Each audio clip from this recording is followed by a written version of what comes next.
Buenas noches, yo soy el doctor Felipe Gavilán. Hoy nos toca hablar de aneurismas arteriales. El aneurisma es una dilatación de la arteria en general. No hay un acuerdo en cuanto a la definición.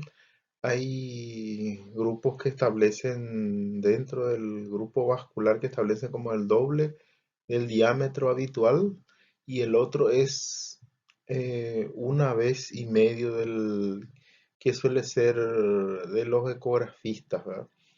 Y esta definición a fines prácticos nos quedamos con el que es doble, que es lo que habitualmente más se está usando.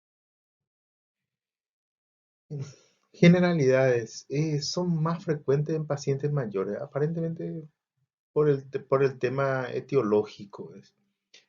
Eh, no existe un tratamiento farmacológico definido para esto. Los aneurismas son el más frecuente, probablemente sea el abdominal, ilíacas, popliteas y después tenemos las viscerales, que probablemente la visceral, la más frecuente de todas, sea el aneurisma esplénico.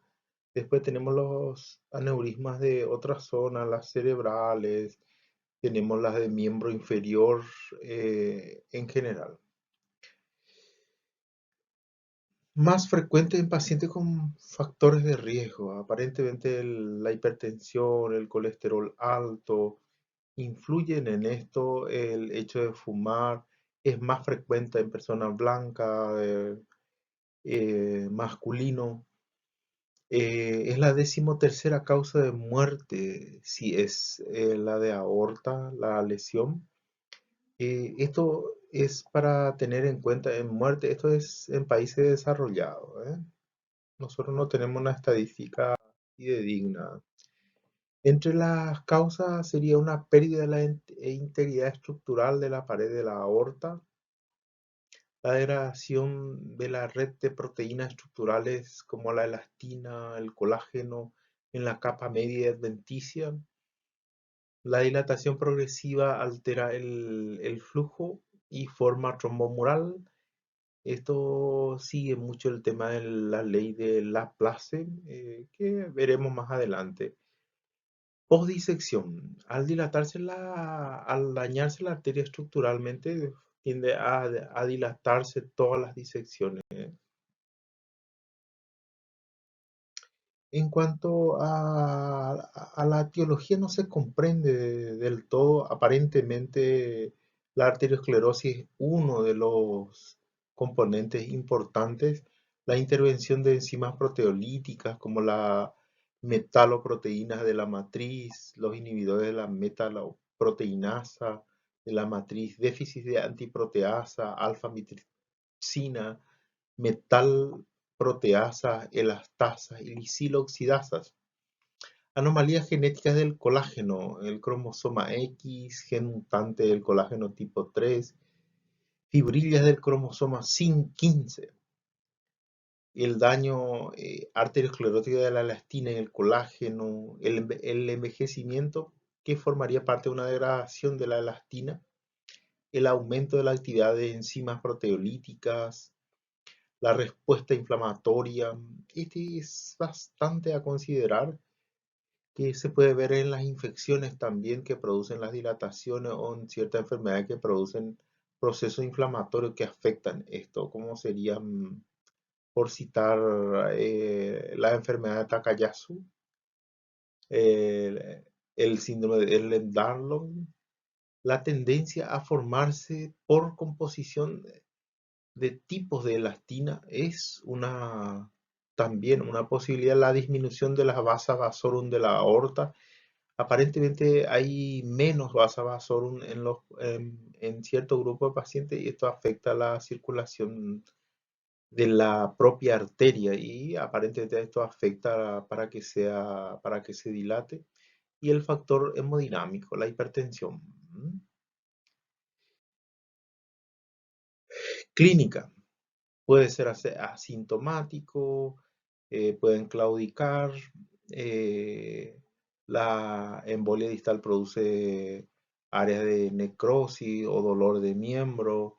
Examen casual, tenemos un tumor que late, dolor importante en la zona afecta, esto es un signo de alarma de rotura. Trastornos hemodinámicos también es una clínica de rotura de cualquier aneurisma. Esto es mucho más sintomático cuando son abdominales o de miembro inferior.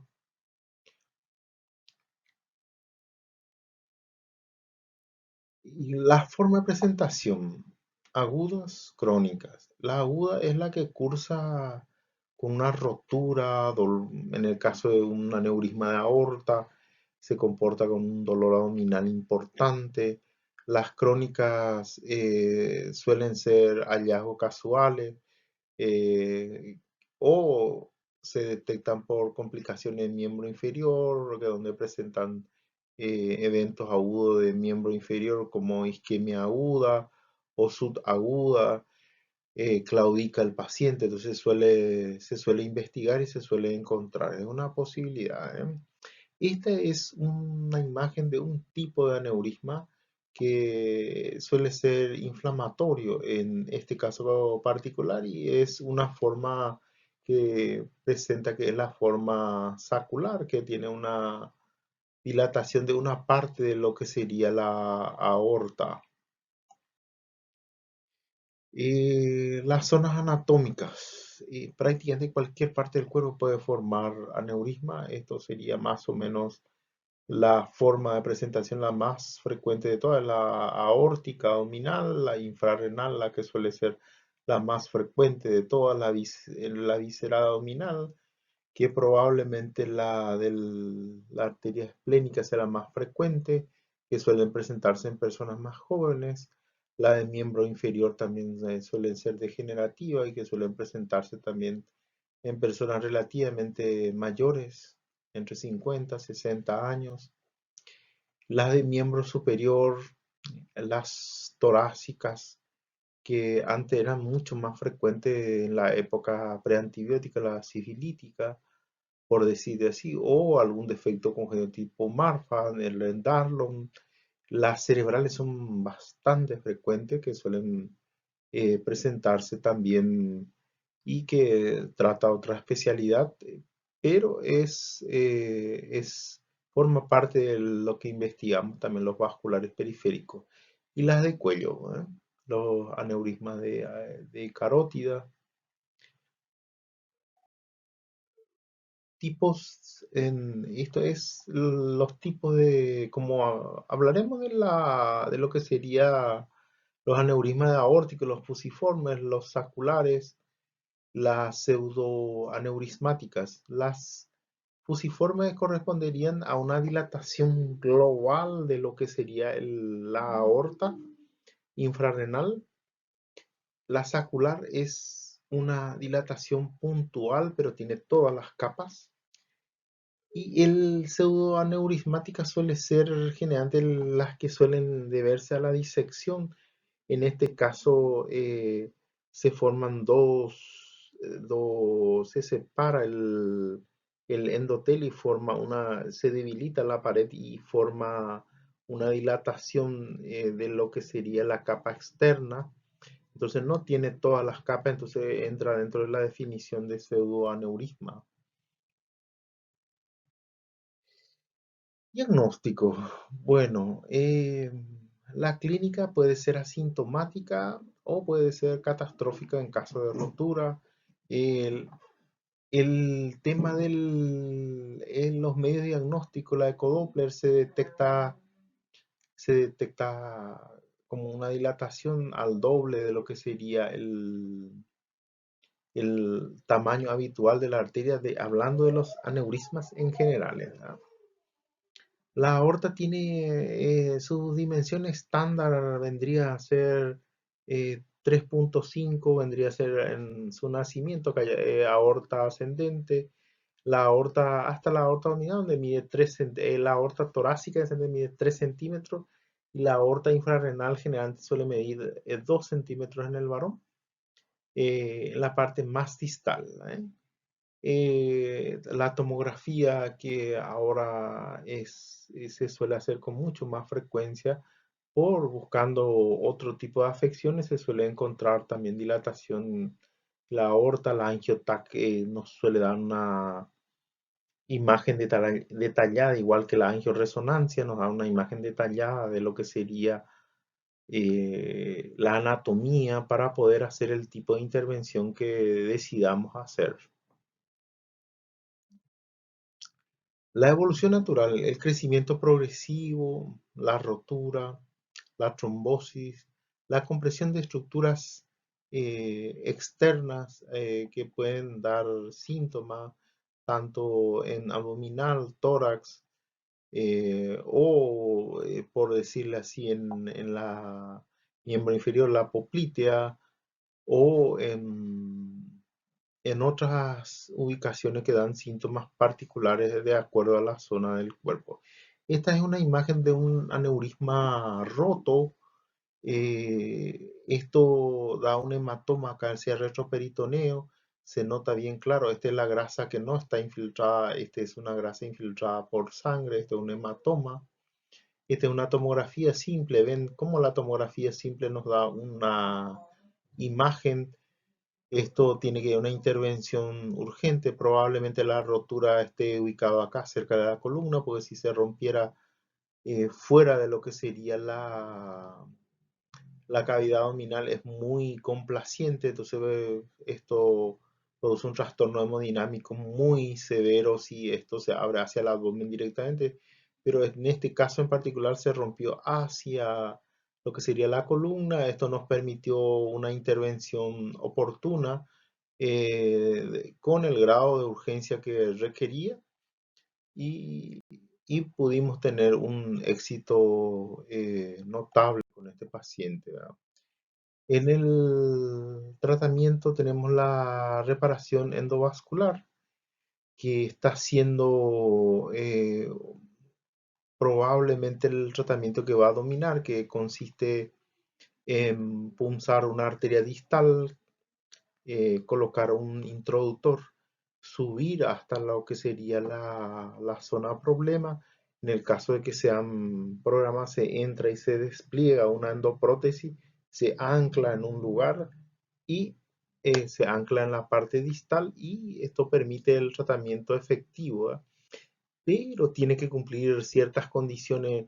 Hasta ahora no tenemos, las prótesis van evolucionando, las endoprótesis van evolucionando y ahora estamos teniendo cada vez más prótesis que se adaptan a la anatomía y que nos permite un buen anclaje para no tener las fallas que se suelen observar en las endoprótesis. Probablemente las dos fallas más graves que tenemos en la endoprotesis son los endolip tipo 1, que vendría a ser la falla en el anclaje superior y en el anclaje inferior, o sería el endolip tipo 2, en donde el aneurisma sigue creciendo porque entra por una rama que alimenta el saco y que podemos tratar indirectamente.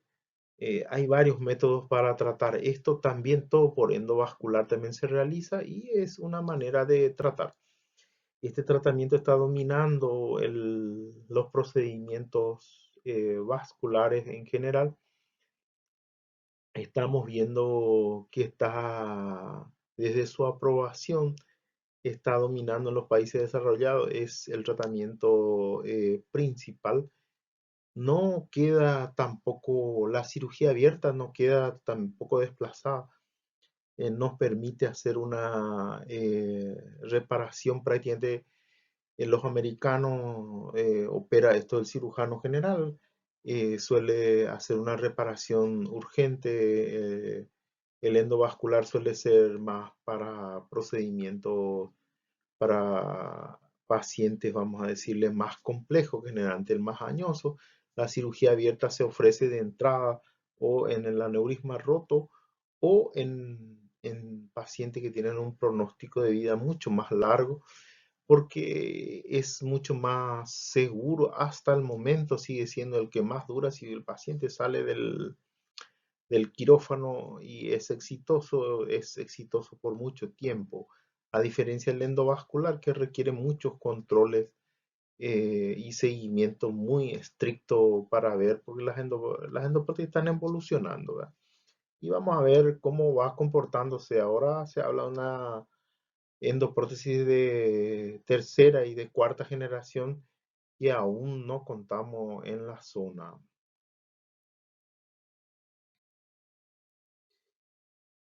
Complicaciones del aneurisma de aorta, ¿verdad? Es una forma frecuente de presentación.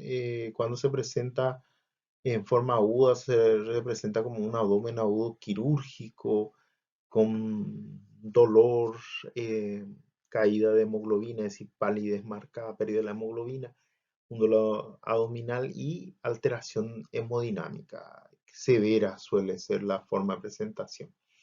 Requiere un procedimiento de urgencia. Generalmente antes tratábamos de entrar lo más rápido, a abrir eso y tratar de clampar la aorta por encima de la lesión lo más rápido posible y tratar de hacer por lo menos una tomografía simple, aunque sea que nos permita ver la mejor selección posible de la prótesis y de la táctica quirúrgica también que nos permite. Eh, Comparación entre la cirugía de urgencia y la programada. Las cirugías de urgencia tienen una tasa de mortalidad bastante alta, muy alta, 30 a 70% es muy alta. Sería siempre conveniente llegar a la cirugía programada, que sería lo ideal, 2-4% es prácticamente eh, bastante despreciable. Esto probablemente las cirugías endovasculares con el tiempo bajen más esta incidencia de complicaciones y muertes que se suelen observar por esta catástrofe que sería el aneurisma roto abdominal de la aorta infrarrenal, ¿verdad? Eh, Hay un aumento progresivo de los aneurismas a medida que uno envejece y además el diámetro es un factor principal. A medida que el diámetro aumenta, la posibilidad de rotura es muy alta. Fíjense, esto de cuando miden 5 centímetros, su posibilidad de rotura en el año es aproximadamente entre 2 y 5%, versus si mide 8 centímetros, su posibilidad de rotura es aproximadamente de 30% en un año. Es bastante esto sugestivo de que se debe insistir en una cirugía urgente cuando tenemos ese diámetro. Y el aumento anual de 0,5 centímetros es un indicador de que tenemos que intervenir. Y recuerden, esto suele ser asintomático, ¿eh? Más todavía es mucho más difícil notar en una persona con sobrepeso importante. Pseudoaneurismas. La definición de pseudoaneurisma es un tumor vascular perivaso que carece de todas las capas del vaso. Esto es hablando desde el punto de vista anatomopatológico. Si es de un vaso, un injerto, los injertos suelen crecer y tienen un aspecto encebollado, es decir, múltiples capas. Esto también forma parte o es una definición de pseudoaneurisma también. En cuanto a la etiología de los pseudoaneurismas, los iatrogénicos probablemente estén en la primera lista por el tema de las punciones que se realizan a nivel arterial con diferentes fines que tenemos. Los postquirúrgicos en reparación de vasos recientes. Fíjense cuando se hace un bypass y los bypasses fallan por infección o por desnutrición, fallan los sitios de anastomosis y forman pseudoaneurismas. Es decir, se forma un saco tumoral que late. Esto requiere también una intervención urgente, ¿verdad? las infecciones en las infecciones como había mencionado y el trauma, ¿verdad? El trauma produce un debilitamiento de la pared, sea por arma blanca, sea por arma de fuego. A veces el arma de fuego pasa rozando la arteria y no pasa nada con la arteria impresa, pero con el tiempo el trauma térmico que ocasiona esto hace que el vaso se dilate. Entonces, pero esto no se suele observar inmediatamente. A veces este fenómeno se observa al año o a los 2 años de haber sufrido este trauma. Es decir, siempre los pacientes que reciben algún trauma por arma de fuego, es interesante el seguimiento. Ah, entre las causas, sobre todo cuando consideramos la iatrogénica, es la técnica, de punción. Es interesante considerar intentar hacer una punción única, guiado por ecografía sería lo ideal siempre. Tratar de hacer el tiempo de compresión que amerita después retirar el catéter que se usa dentro del vaso. Después tenemos los traumas del vaso. Entre los traumas del vaso tenemos, como les había mencionado, arma blanca, arma de fuego. Los de arma blanca suelen ser agudos, los de arma de fuego pueden ser agudos y pueden ser crónicos cuanto a su presentación. Pues, se puede presentar los pseudo en el futuro, al año, entre los 3, 6, un año, 2 años se puede observar. Esto es interesante el seguimiento, seguir un protocolo de seguimiento. La infección de los vasos. Se presenta también, es como si fuese una endocarditis, ¿verdad? Acá hay una imagen de un pseudo que interesante en una persona mayor. Este pseudo puede ser infeccioso. El- la infección del vaso se tiene que tratar como si fuese una endocarditis y debe recibir antibiótico por mucho tiempo, y después hacer el tratamiento de la reparación que corresponda, ¿verdad?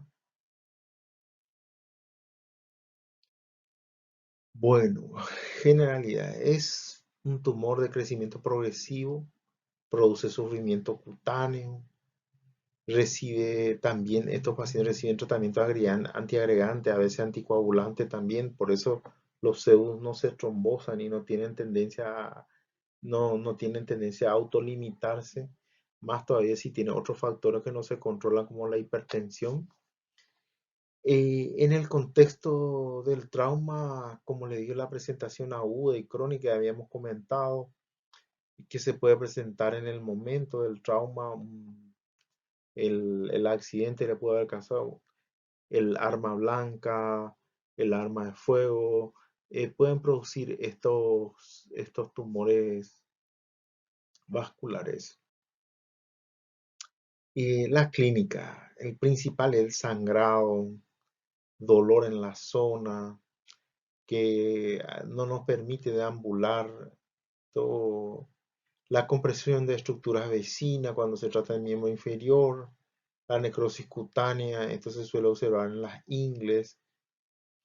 eh, y Esto requiere tratamiento. Dentro del tratamiento vendría a ser, es la que estamos pregonando por las que son pospunción. Sabemos que el pseudo tiene una anatomía en particular, tiene un saco, tiene un cuello que se dirige hacia el vaso, que generalmente suele ser una arteria, ¿verdad? Pseudo no suele haber en vena, solamente hay en arteria. Entonces lo que hacemos es inyectar esta sustancia que es la trombina dentro de lo que sería el contenido del saco, y nos permite trombosar esto y con esto solucionar el problema que se presenta para no ir a una intervención quirúrgica. La reparación quirúrgica sería la rafia del vaso, y la endovascular vendría a corresponder que se suelta una endoprótesis. A veces esto es mucho más fácil, se entra distal y se suelta una endoprótesis, es que es un stent revestido, generante PTFE es lo que se suele usar, o Dacron, y se deja y ocluye el pseudo y con esto le damos una solución al caso, ¿verdad?